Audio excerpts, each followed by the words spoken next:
vamos ler todo o capítulo dessa primeira epístola de Pedro, capítulo 3. Nos diz assim a palavra do Senhor: Mulheres, sede vós igualmente submissas a vosso próprio marido, para que, se ele ainda não obedece à palavra, seja ganho, sem palavra alguma, por meio do procedimento de sua esposa, a observar o vosso honesto comportamento cheio de temor. Não seja o adorno da esposa o que é exterior, como frisado de cabelos, adereços de ouro, aparato de vestuário. Seja, porém, o homem interior do coração, unido ao incorruptível trajo de um espírito manso e tranquilo, que é de grande valor diante de Deus. Pois foi assim também que a si mesmas se ataviaram outrora as santas mulheres que esperavam em Deus, estando submissas a seu próprio marido, como fazia Sara, que obedeceu a Abraão, chamando-lhe Senhor, da qual vós os tornastes filhas, praticando o bem e não temendo perturbação alguma. Maridos, vós igualmente vivei a vida comum do lar com discernimento, e tendo consideração para com a vossa mulher como parte mais frágil, tratai-a com dignidade, porque sois juntamente herdeiros da mesma graça de vida, para que não se interrompam as vossas orações. Finalmente, sede todos de igual ânimo, compadecidos, fraternalmente amigos, misericordiosos, humildes, não pagando mal por mal ou injúria por injúria, antes, pelo contrário, bendizendo, pois para isto mesmo fostes chamados, a fim de receberdes bênção por herança. Pois quem quer amar a vida e ver dias felizes, refreie a língua do mal e evite que os seus lábios falem dolosamente. Aparte-se do mal, pratique o que é bom, busque a paz e empenhe-se por alcançá-la. Porque os olhos do Senhor repousam sobre os justos e os seus ouvidos estão abertos às suas súplicas, mas o rosto do Senhor está contra aqueles que praticam males. Ora, quem é que vos há de maltratar se fordes zelosos do que é bom? Mas ainda que venhais a sofrer por causa da justiça, bem-aventurados sois. Não vos amedronteis, portanto, com as suas ameaças, nem fiqueis alarmados. Antes santificai a Cristo como Senhor em vosso coração, estando sempre preparados para responder a todo aquele que vos pedir razão da esperança que há em vós, fazendo-o todavia com mansidão e temor, com boa consciência, de modo que naquilo em que falam contra vós outros, fiquem envergonhados os que difamam o vosso bom procedimento em Cristo. Porque se for da vontade de Deus, é melhor que sofrais por praticardes o que é bom do que praticando o mal. Pois também Cristo morreu uma única vez pelos pecados, o justo pelos injustos, para conduzir-vos a Deus, morto sim na carne, mas vivificado no Espírito, no qual também foi e pregou aos espíritos em prisão, os quais noutro tempo foram desobedientes quanto à longanimidade de Deus, que aguardava nos dias de Noé, enquanto se preparava a arca, na qual poucos, a saber, 8 pessoas foram salvos através da água, a qual, figurando o batismo, agora também vos salva, não sendo a remoção da imundícia da carne, mas a indagação de uma boa consciência para com Deus, por meio da ressurreição de Jesus Cristo, o qual, depois de ir para o céu, está à destra de Deus, ficando-lhe subordinados anjos e potestades e poderes. Vamos orar. Ó Deus, obrigado por esse dia tão especial para a nossa vida como igreja, no qual comemoramos a morte e a ressurreição do Teu Filho. Essa é a maior certeza que temos, certeza de que a nossa fé não é vã, porque Cristo, Teu Filho, venceu a morte, está à Tua direita, ó Pai, intercedendo por nós. E Ele sabe do que é padecer, segundo a Tua palavra ensina em Hebreus. Ele sabe o que é passar por tantas provações que passamos. E assim Ele pode ser o nosso mediador, o nosso intercessor. Porque apesar do Teu Filho ser 100% Deus, Ele também é 100% homem. Ó Deus, louvado seja o Teu nome, porque Ele venceu. E com Ele nós também somos mais do que vencedores. Por isso, nessa hora, que o teu Santo Espírito esteja trabalhando no nosso coração, confortando, encorajando, exortando, fazendo aquilo para o qual, ó Deus, o Senhor mesmo separou essa porção da tua palavra, para que seja relevante para a nossa vida, e seja assim, ó Deus, um instrumento do Senhor agindo no nosso coração. Pedimos tua bênção nessa hora, orando em nome do Senhor Jesus. Amém. Eu falava pela manhã um pouco sobre Páscoa, e é curioso como há pessoas que entendem de uma forma muito errada a ideia de Páscoa, porque há aqueles que querem voltar às práticas judaicas, dizendo que nós temos que comemorar a Páscoa como o judeu comemorava, e nós não devemos fazer isso, porque é uma ordem do próprio Cristo, quando ele instituiu a ceia, e vai transformar a Páscoa em ceia. Ele disse que nós não mais deveríamos comemorar aquela Páscoa até que ele viesse, voltasse. Então nós não mais comemoramos a Páscoa como o judeu comemora, porque a Páscoa para o judeu é a libertação do Egito, e nossa libertação está em Cristo, não naquilo que foi feito lá no deserto. É verdade que há semelhanças daquela libertação para com a que Jesus realizou. Aliás, aquela libertação do Egito, ela tipificava a verdadeira liberdade que nós todos teríamos em Cristo, que o próprio Moisés teria em Cristo. Na verdade, a verdadeira libertação não foi sair do Egito, mas foi a libertação dos pecados, da condenação dos pecados, e isso foi executado pelo próprio Cristo morrendo lá na cruz. São várias semelhanças, vários detalhes do Cordeiro de Deus que deveria ser entregue à morte, conforme Êxodo 12 nos prescreve, ou prescreveu aquele povo ao sair do deserto, ou para o deserto. E são diversas semelhanças que os sacerdotes faziam nos cerimoniais de Páscoa. Eu falava pela manhã que Jesus ele foi entregue ao Gólgota para ser crucificado às 9 da manhã, no horário exato em que o Cordeiro Pascal era amarrado lá no templo para ser sacrificado. Então olha só, enquanto Cristo está sendo levado à cruz, amarrado ou pregado na cruz, há um Cordeiro da Páscoa para os judeus sendo amarrado para ser sacrificado no altar do sacrifício. E às 15 horas esse Cordeiro era morto, exatamente no horário em que o Senhor Jesus morreu. Então são vários detalhes mostrando o cumprimento da Páscoa. Jesus cumpriu cabalmente tudo aquilo que as Escrituras falavam sobre ele. Aliás, as Escrituras falam acerca de Jesus o tempo todo. Em qualquer texto da palavra de Deus nós conseguimos ver a pessoa, a obra, a intenção de Deus em enviar Jesus para morrer no nosso lugar. Mais importante do que a morte de Cristo é a própria ressurreição dele. Porque até então Satanás achava-se vitorioso. Ele conseguiu matar o Filho de Deus, coisa que ele tentou fazer diversas vezes, tentando impedir a descendência, a linhagem de Cristo, e depois, enquanto Cristo estava aqui, tentou matá-lo como um bebezinho, e as histórias que nós tanto sabemos. E aí Paulo vai escrever aos Coríntios, dizendo que Cristo, ele apareceu para mais de 500 pessoas depois de ter aparecido aos apóstolos.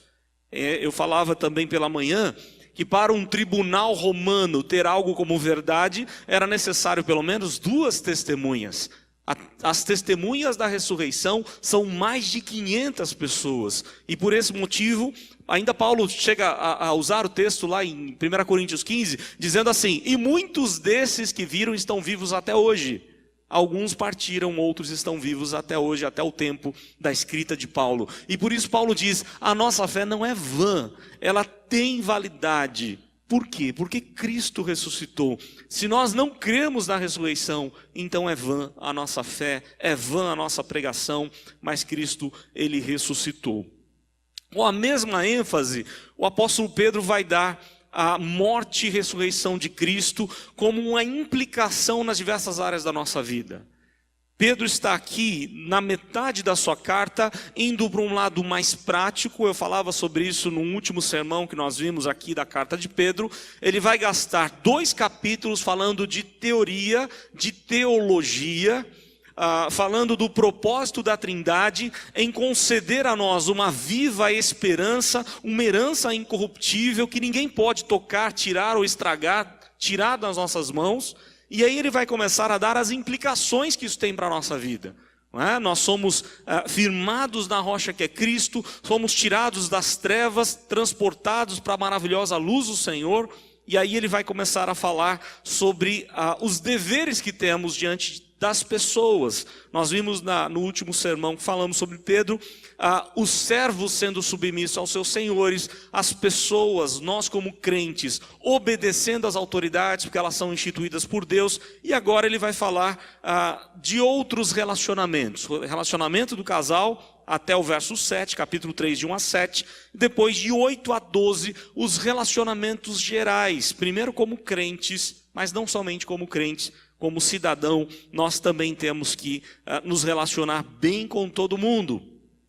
Após o verso 13, ele começa a falar da necessidade, da possibilidade da provação, da tribulação, da perseguição que estava surgindo com muita força no tempo da escrita, porque Nero estava no poder, e Pedro sabia que a situação podia ficar muito pior, então ele já está dizendo a eles, olha, preparem-se, e nós como crentes temos que agir dessa forma, porque a ênfase dele lá no final do capítulo, apesar de serem os versículos mais difíceis do Novo Testamento, mais difíceis de compreender de toda a Bíblia talvez, mas pelo menos do Novo Testamento, ele vai dar uma ênfase à morte e ressurreição de Cristo como algo que encoraja o crente a viver e a morrer por Cristo, se for assim necessário. Então nós temos algumas coisas a falar, eu vou me ater mais ao final do capítulo e vou dar a seguinte razão. Porque recentemente, eu creio que foi no começo do ano, ou final do ano passado, eu já expus esse texto dos primeiros versos, do capítulo 3, de 1 a 7. Então, se você quiser, você pode ir lá no nosso canal do YouTube, está gravado, você pode ir lá para ver a questão do relacionamento entre mulher e homem. Eu vou falar, mas não vou gastar tanto tempo aqui, porque nós já vimos isso recentemente, ok? Então o texto vai mostrar para nós as implicações da morte e ressurreição de Cristo para dentro da nossa família.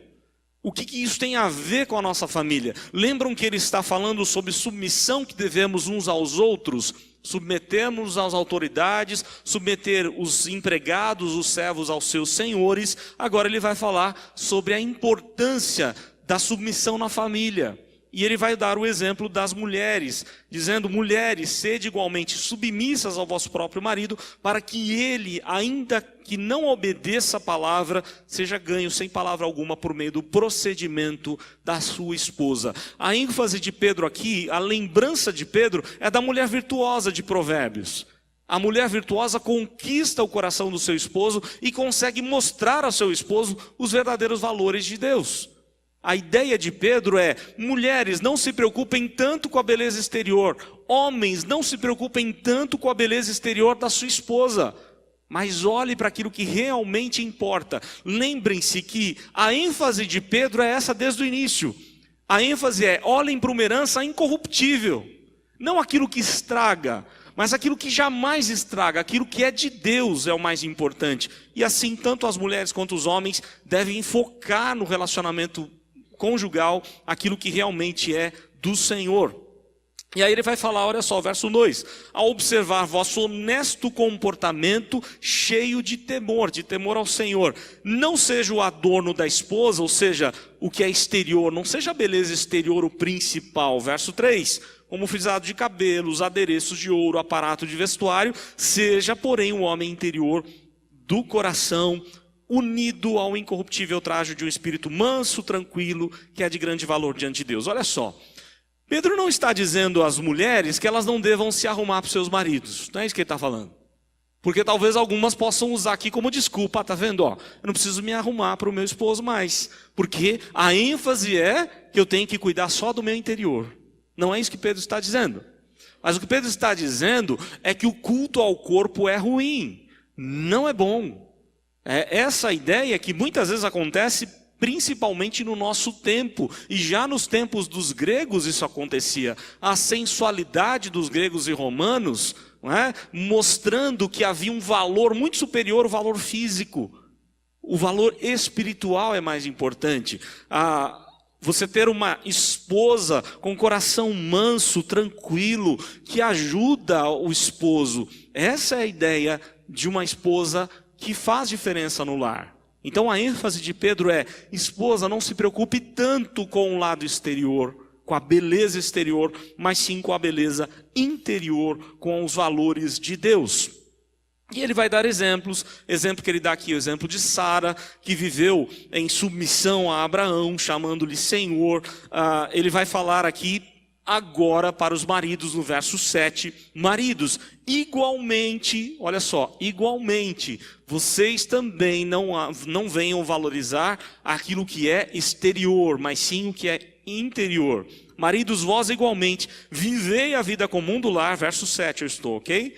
Com discernimento e tendo consideração para com a vossa mulher como a parte mais frágil. Frágil fisicamente falando, ok? Todos nós sabemos que a mulher, ela é frágil fisicamente, questão de força física. Por isso a Lei Maria da Penha protegendo a mulher, porque realmente a mulher, mulheres e crianças, têm mais fragilidade física. Ele não está em nenhum momento falando de fragilidade intelectual, espiritual, ou até profissional, nada disso. Aliás, existem pessoas achando que trabalho é para o homem, a mulher não tem que trabalhar, quando a ordem de trabalho veio antes da queda e para Adão e Eva. Então não tem desculpa, né? O homem não tem como dizer assim, não, porque eu tenho que ganhar mais, porque eu que tenho que trabalhar. Não, não é isso não. Essa é uma visão completamente machista que foi passando de geração em geração. No entanto, a palavra de Deus diz que a mulher ela é mais frágil fisicamente. E o homem tem que levar isso em conta. Tratá-la com muito carinho, com muito respeito, com muito amor, é a ênfase que o texto dá. Como a parte mais frágil, tratai-a com dignidade, tratai-a como rainha. É essa a ideia. Ela tem que ser tratada com muito respeito, com muito amor e dedicação. Aí fica muito mais fácil o trabalho das mulheres, não é? Se a mulher tem que se submeter ao marido, mas o marido trata ela com amor, com dignidade, com respeito, o trabalho da mulher fica muito mais tranquilo de ser realizado. Tratai-a com dignidade, porque sois juntamente herdeiros da mesma graça de vida, para que não se interrompam as vossas orações. Ele fala duas coisas interessantes aqui no final do verso 7. Por quê? Porque sois juntamente herdeiros da mesma graça. Não é competição. Como pastor, muitas vezes atendemos vários casais, e a gente começa a ouvir a versão de um, a versão de outro, parece que é uma competição, quer ser melhor que o outro. Mas nunca foi assim. Nunca deveria ser assim. Quando nós casamos, nós juntamos força. Nós precisamos de um companheiro, de uma companheira, para seguir para o alvo. Um ajuda o outro. Aliás, a ideia de ser auxiliadora não é uma ideia de se rebaixar. Porque às vezes as mulheres hoje em dia, nós estamos vivendo um empoderamento feminino, e as mulheres acham, não, se submeter ao esposo, auxiliar o esposo, significa rebaixar, ser menor do que ele. E eu quero perguntar aos irmãos, ou às irmãs, sabe quando aparece, ou para quem aparece mais, a ideia de ser auxiliador na Bíblia? Sabem para quem? Para Deus. Quando você está auxiliando o seu esposo, você está se colocando como Deus na vida dele, como a ajuda de Deus que ele precisa para cumprir a sua missão. Você abençoa a sua família quando auxilia o seu esposo, porque você derrama a bênção sobre a vida dos seus filhos, a bênção sobre a vida do seu esposo. Aliás, um grande problema que a gente tem hoje no nosso tempo são os valores trocados, os papéis invertidos, onde cada um quer ser o líder. E não funciona assim. Deus exige do homem liderança, a responsabilidade é do homem, mas ele só consegue ser um bom líder se tem uma boa esposa que lhe segura, que lhe ajuda, que lhe auxilia o tempo todo, que tem um coração manso, tranquilo, que se preocupa muito mais com coisas realmente relevantes do que apenas as questões exteriores que não são tão relevantes. Mas como eu disse, eu já fiz essa exposição já há pouco tempo, os irmãos podem ver lá no nosso canal do YouTube. Vamos seguir para aquilo que é mais difícil aqui no texto, a partir do verso 8, ainda não é difícil, mas vamos chegar no mais difícil. Vejam lá, o verso 8 agora, capítulo 3, verso 8. Finalmente, sede todos de igual ânimo. A palavra de igual ânimo aí é com a mesma mente, o mesmo pensamento. Aliás, eu gosto muito da ideia de comunhão dada por Paulo aos Filipenses, e Pedro usa a mesma ideia. Nós precisamos ter a mesma mente, o mesmo pensamento. Como igreja do Senhor, precisamos pensar a mesma coisa. Temos o mesmo objetivo, a mesma finalidade de vida. E ele diz isso, olha, finalmente sede todos de igual ânimo, com o mesmo desejo, o mesmo pensamento, compadecidos, com compaixão, ter compaixão. Eu estava numa reunião com alguns pastores há umas semanas atrás e achei curioso o que um pastor disse. A esposa dele é neuropsicóloga e foi num congresso internacional de neuropsicologia. E ele, segundo ele, a moda hoje é a importância da compaixão nos tratamentos de saúde. Segundo ele, há vários estudos de que uma pessoa sai da crise de ansiedade, de depressão, pela compaixão. Por agir com compaixão com alguém, a pessoa se sente útil em ajudar outras pessoas. E nós precisamos agir assim, ter compaixão das pessoas. Isso é algo que a própria palavra nos ensina. Aquilo que recebemos de Deus, nós compartilhamos. Toda a graça, todo o amor de Deus, toda a preocupação que temos uns dos outros, temos que passar para as pessoas que sofrem também. Daí ele diz assim, olha, fraternalmente amigos, um amor de amigo. Nós temos que amar um ao outro, temos que amar, né? A ideia é o povo de Deus, as pessoas têm que ver em nós como igreja esse interesse um pelo outro. Como é que está a sua vida? Não dizer apenas boa tarde, boa noite, né? Bom dia, mas será que a gente está se importando com a vida das pessoas? Um verdadeiro amigo se importa, um verdadeiro amigo repreende quando estamos errados, não é assim? Ou ele concorda e passa a mão na cabeça? Não, nós como amigos temos que ajudar uns aos outros, porque tem que haver amor, e a ideia de fraternamente amigo, a palavra usada aqui é amor de amigo. Sermos misericordiosos, temos o nosso coração tocado pelas misérias, pelas necessidades das pessoas. A palavra latina para misericórdia provém de coração, miséria cardia, coração. Aquilo que toca o seu coração por aquilo que as pessoas estão enfrentando, as dores que as pessoas enfrentam. E sermos humildes. Uma outra tradução é ter cortesia, ser cortês, ter procedimentos que venham impactar as pessoas. Nesse ponto, nessa última expressão, eu me recordo de Hershey Sproul. Ele fala do exemplo das princesas, da rainha Elizabeth, ainda não rainha, mas as princesas, Elizabeth e Margarete.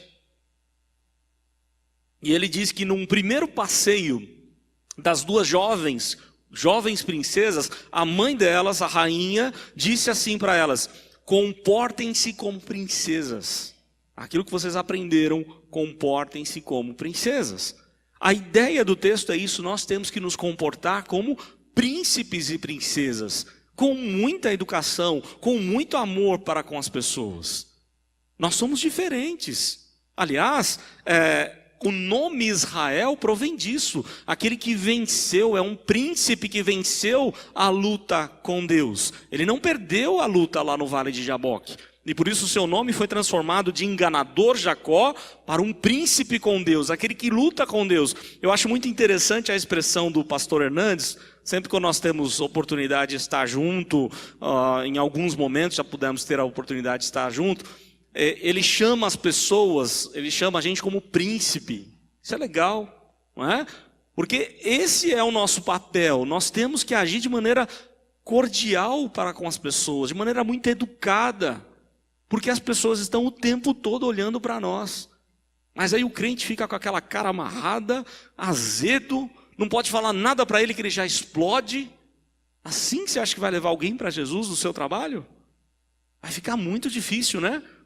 Por isso comporte-se como tal, com humildade, com cortesia, com bondade, com misericórdia, com tudo isso que Pedro está falando. E olha só, ele diz agora, não pagando mal por mal, ou injúria por injúria, falar mal uns dos outros. Antes, pelo contrário, bendiga. Traga palavras abençoadoras para as pessoas. Como é fácil a gente falar tanto mal das pessoas e para as pessoas, mas o texto exorta a gente a vivermos falando bem, trazendo bênção para a vida das pessoas. Muitas vezes para a vida dos nossos filhos, às vezes nós ficamos irritados com eles e maldizemos, e isso não pode acontecer. Não estou falando do que é pregado em alguns movimentos, que a palavra tem poder, né? Você não pode colocar o nome do seu filho de um nome que possa trazer maldição para ele, depois tem que quebrar a maldição. Não é nada disso, isso é bobagem. A nossa palavra não tem poder algum, espiritualmente falando, mas emocionalmente tem. Aliás, quando nós olhamos para os nossos catecismos, quando nós olhamos para a própria palavra de Cristo, lá em Mateus, ele diz que nós matamos as pessoas com palavras. Nós matamos relacionamentos com palavras. Quantos casamentos terminam por uma palavra maldita? Uma palavra dura, que suscita ira e que só traz mais e mais dificuldade. Nós temos que pensar em agir de outra forma. É o que Pedro nos exorta. Não pagando injúria por injúria, mal por mal. Pelo contrário, bem dizendo, verso 9 ainda. Pois para isto mesmo fosse chamados, a fim de receberdes bênção por herança. Nós temos uma herança, nós somos reis, somos príncipes. E como tal, temos que agir com todo amor, com toda cortesia. E aí ele vai fazer uma citação longa do Salmo 34, dos versos 10 a 12. Ele cita o Salmo 34 como uma exortação muito interessante. Pois quem quer amar a vida e ver dias felizes, você quer ser feliz? Então refreie a sua língua do mal, evite que os seus lábios falem dolosamente, de maneira enganosa. Aparte-se do mal, pratique o que é bom, busque a paz e empenhe-se por alcançá-la. No seu relacionamento ou nos seus relacionamentos, você tem feito isso? Tentar alcançar a paz a todo custo. Ou se alguém te fez um mal, você nunca levanta a bandeira branca, né?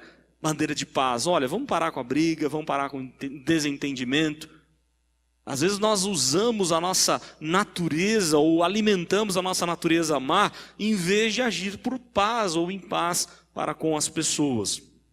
O texto diz que a gente tem que se empenhar em alcançar a paz. Será que a gente realmente se dedica nisso? Verso 12, porque os olhos do Senhor estão olhando, repousam sobre os justos, os seus ouvidos estão abertos às suas súplicas, mas o rosto do Senhor está contra aqueles que praticam males. Isso é algo muito sério, irmãos. Olha para o primeiro capítulo de Isaías, e Deus está dizendo assim, eu não vou ouvir o culto de vocês, eu não vou ouvir a oração de vocês, o meu rosto, minha face vira as costas para vocês. Deus estava bravo, irado com o seu povo e dizendo, eu não vou ouvir a sua oração.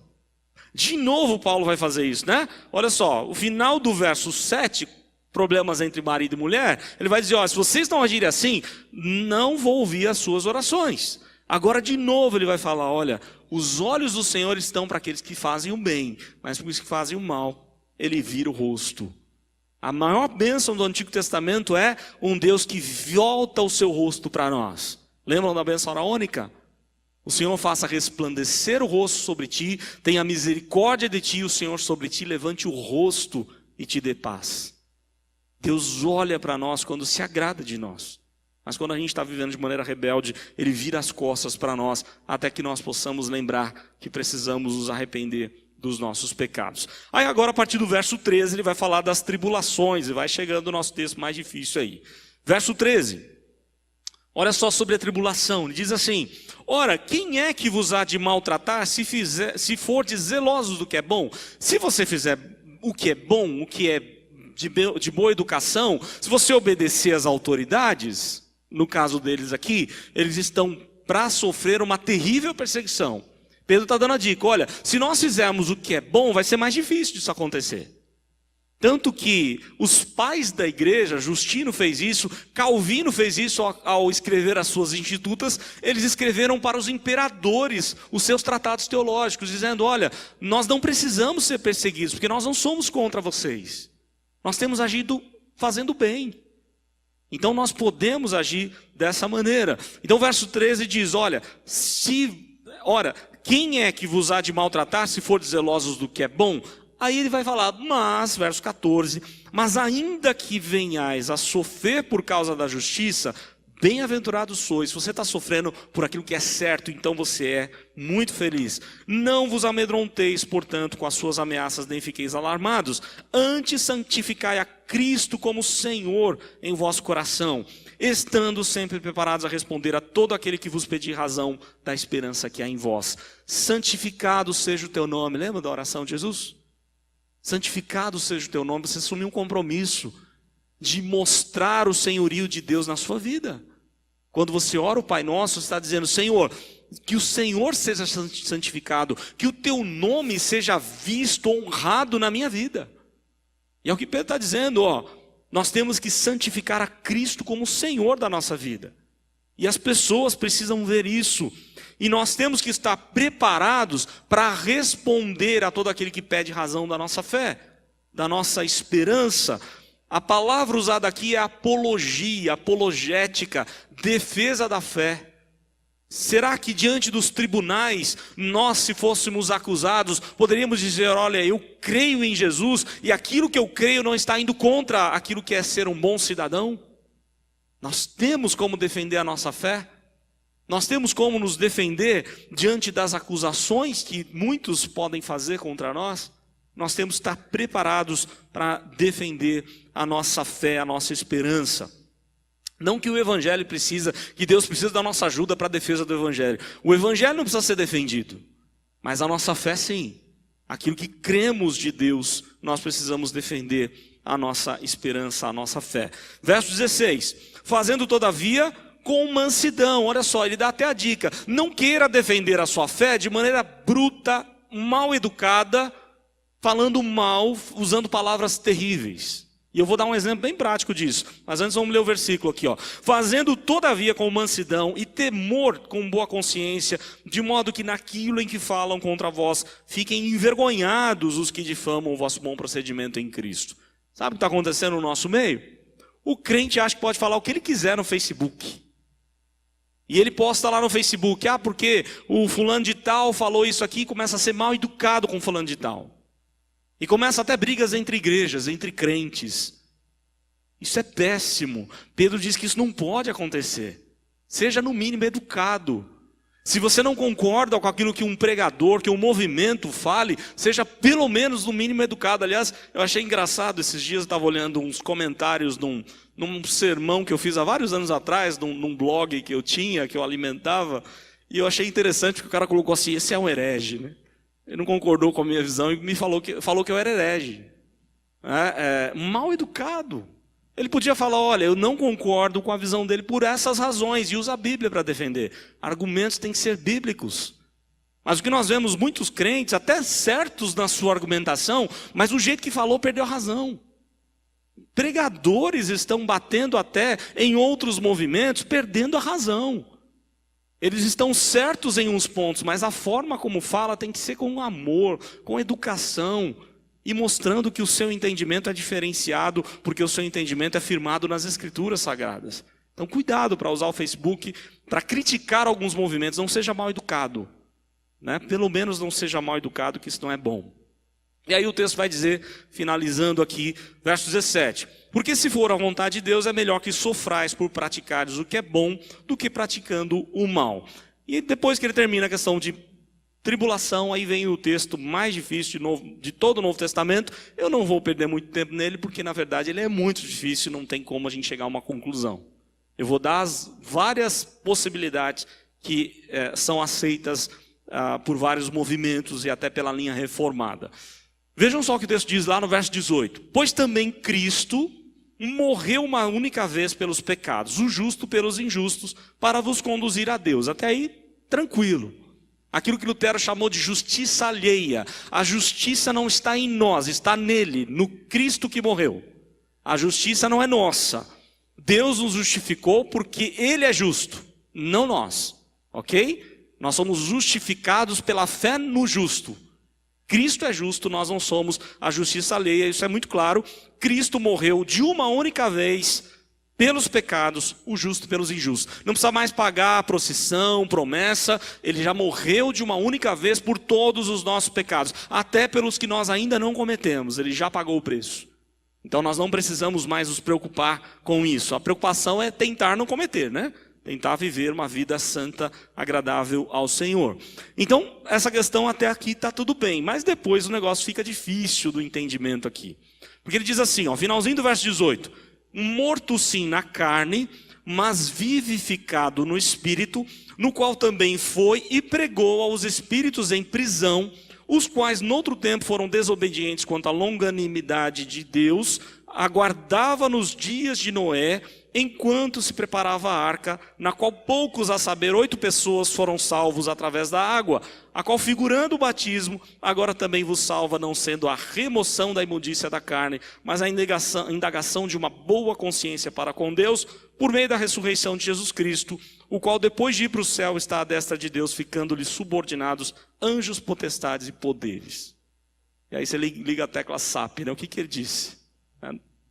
Não dá para entender quase nada do que Pedro disse aqui. Algumas coisas está muito claro, mas outras não dá para entender. E o que é curioso é que o próprio apóstolo Pedro diz que Paulo escrevia de uma forma difícil de entender. Eu fico pensando, se ele disse isso, imagina o que ele fala aqui, não dá realmente para entender. É o texto mais difícil do Novo Testamento. E isso se tornou mais difícil ainda por conta do credo apostólico. Há uma citação no credo apostólico dizendo assim: desceu ao Hades ou ao inferno. Vocês lembram disso? O problema é que Jesus não desceu ao Hades. Juntaram o credo apostólico com esse texto e alguns outros textos, dizendo, olha, Jesus foi ao inferno pregar para os espíritos em prisão. Mas onde é que está isso na Bíblia?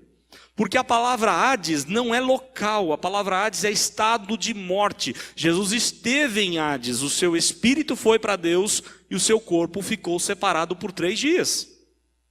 Ao terceiro dia, ele retoma o seu corpo na ressurreição, ok? Mas Jesus em nenhum momento há na Bíblia que ele foi ao inferno. E aí as várias teorias, eu vou falar aqui para vocês quais são, ó, algumas delas, tá? Tem outras mais. Existe uma visão arminiana que defende o seguinte: Cristo foi pregar no inferno para dar uma segunda chance para as pessoas se converterem. Onde é que está isso na Bíblia como segunda chance? A Bíblia é clara quando diz que Jesus volta e aí a chance acabou. O dia aceitável é até a sua vinda.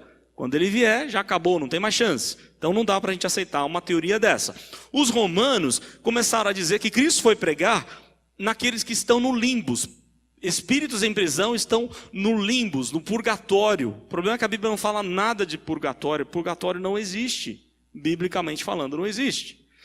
Aí, outra versão, Cristo foi anunciar no inferno as pessoas durante a época de Noé que não haviam se convertido.